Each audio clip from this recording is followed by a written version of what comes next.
Our first reaction to any new solution is generally skepticism. We need to understand the psychology of skepticism if we want to avoid falling into the trap of naysaying. Skepticism is part of our intellectual immune system, protecting us from wishful thinking, fuzzy logic, and the illusion of understanding, that is, the urge to distill everything into a PowerPoint presentation.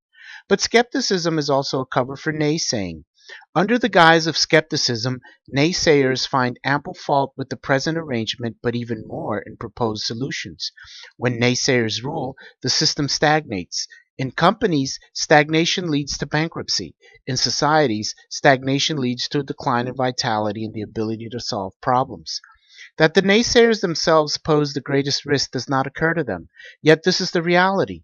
Nassim Taleb and others have shown that systems that resist the ferment of new solutions become increasingly brittle and fragile. Rejecting solutions guarantees systemic collapse. One powerful reason we naysay is to protect our pay, perquisites, position, and social standing from the threat posed by new solutions. Experimentation and competition are threats to vested interests, and we all understand the motivation to protect our share of the pie from the threat posed by faster, better, cheaper. Naysaying triumphs when self-interest trumps the common good. Unsurprisingly, this depreciation of civic virtue in favor of self-interest, maximizing personal gain by whatever means are available, has been identified as a core cause of Rome's decline and fall.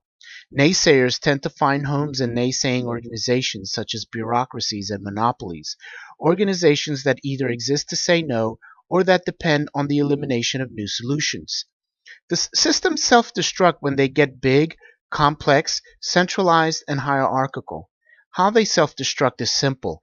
Innovation, experimentation, and competition is stifled as threats, and so faster, better, cheaper is safely buried in a shallow grave.